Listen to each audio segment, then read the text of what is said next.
Did your teacher explain rhetorical analysis to you, but you didn't understand it?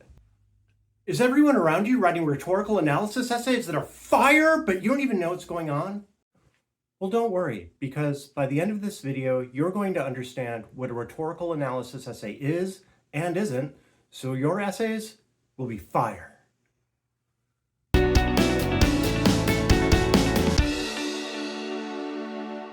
If you're here now, you're probably in either a first-year writing course in college or you're preparing to take the AP Language and Composition test, and you're finding the rhetorical analysis essay a little bit difficult to understand.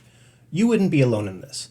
I just finished scoring rhetorical analysis essays for the College Board for this year's AP exam, and the rhetorical analysis essay was the essay that was most commonly left blank or the essay that most commonly included an irrelevant response. It's also the essay with the lowest average score historically at national and state levels. In my first year writing course in college, it was the essay that I most commonly gave a failing grade. I'm here today to help you understand the rhetorical analysis essay so that when you write it, you'll write the correct type of essay instead of something that's irrelevant and wastes your time and everybody else's. Let's start by thinking about the two key words in this essay's title, rhetorical and analysis. Rhetorical just means that you're going to write about persuasion. An analysis means that you're going to break down the text that you're writing about and put it back together and show readers how you see persuasion working. So a rhetorical analysis essay is an essay about how a writer persuades an audience to accept his or her message and what they're trying to persuade them about. It analyzes the choices that the writer is making in order to affect this type of persuasion and whether or not it might be successful for that audience in that situation. The helper for this video is Baby Snuggles. It's also useful to think about what a rhetorical analysis is not. It is not a summary. A summary is an essay where you write about what the author said and basically just put it in your own words and make it shorter and highlight their key points. This is not that. This is an analysis. In a rhetorical analysis essay, you might need to do some summarizing, but once you summarize something, you're going to have to immediately follow it with analysis that analyzes how what you just summarized persuaded the audience. A rhetorical analysis is not an identification game or a scavenger hunt. It isn't an essay where you write a list of all the literary devices that you saw and explain why your examples fit the literary devices that you're calling them. It may be useful for you to discuss literary devices in your essay when you're describing rhetorical choices, but you don't get extra points or impress people by naming as many literary devices as you see. And finally, it's not a persuasive argument where you try to persuade your audience whether or not they should agree or disagree with the thesis of the text that you are analyzing. Whether you agree with the writer's thesis doesn't really matter. The only thing that matters is how you see them persuading and whether or not you think it would be effective for their audience.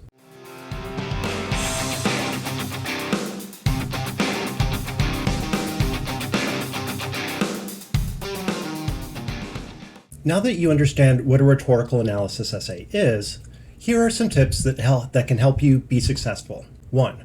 Identify the writer's message in your thesis and specify the ways that you think the writer is trying to persuade the audience according to this message. 2. Write an effective thesis. An effective thesis is something that goes along the lines of the writer persuades the audience according to their purpose by using blank, blank, and blank. And blank, blank, and blank are the rhetorical choices that you see being used. To use a concrete example, your thesis might be something to the effect of Taylor Swift persuades her audience that Baby Snuggles is her favorite cat through imagery, emotional anecdotes, and detailed research about the nature of the best cats. 3. Take the rhetorical situation into account. The rhetorical situation is the overall context in which the writer is trying to persuade.